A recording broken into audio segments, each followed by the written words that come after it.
sad part, Alex, I think, is that I don't know that the ordained ministers or pastors embrace the priesthood of all believers, We're and supposed to. I think you're supposed to. But when someone wants to leave the pew, you want someone to sit and clap and cheer and sing and tithe.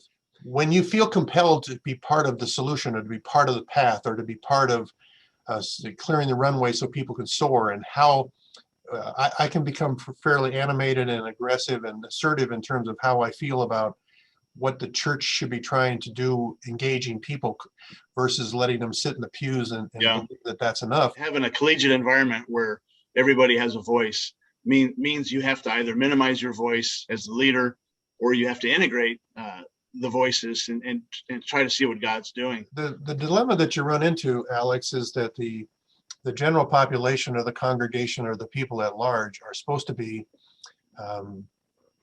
fulfilling the Great Commission as individuals, and we need to empower them, because there's no leverage as a pastor to cause people to stay and only do church.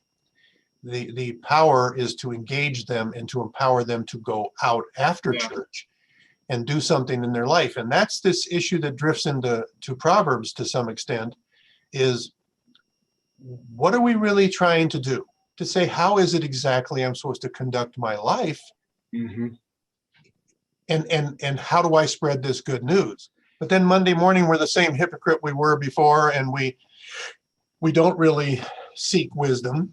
Yeah. We haven't decided that we want wisdom. I have a Bible that came from Promise Keepers, and it has some commentary in it that I sort of enjoy. And it says, the skill in the art of living God's way is built on a foundation of an attitude that is radically dependent on God. And I love this radical concept that says we need to be radical givers. We need to be radically in pursuit of wisdom.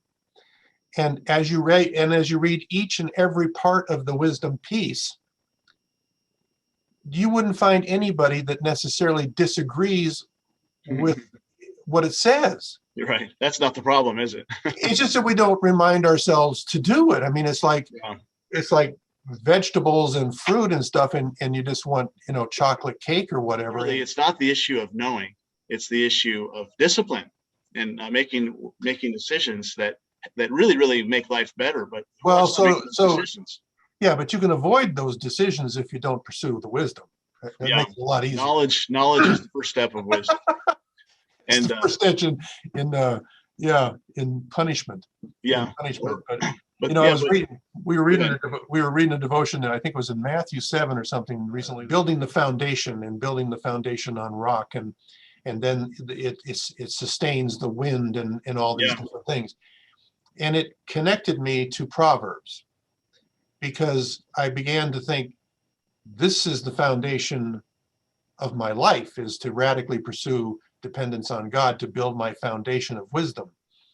And that if I have a foundation of wisdom that's been purposely built, it will sustain the temptations. What we find is that we don't realize we need a good, strong foundation until we have found that it was already built on sand. Yeah, until our house crashes. Yeah, exactly. We're motivated.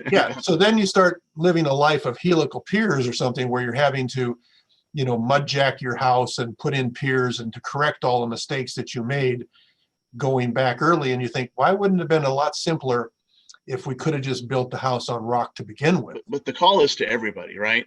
Sure. And so how does a person who's not prone toward making tough decisions, maybe you already answered the question. They get there by having their house crash repeatedly, and then the pain the pain produces change, which of course seems so typical. But I love to think of myself as a goof around trapped inside of a type A body.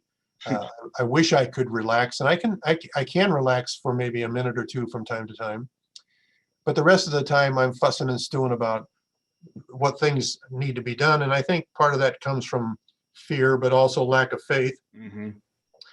I operated for 20 or plus years before I really took Jesus into my heart as a guiding light.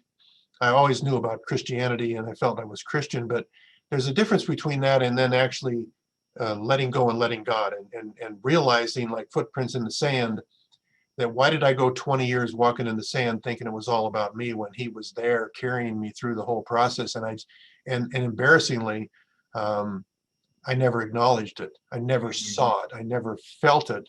And I certainly never proclaimed it nor gave him the glory for it. Yeah.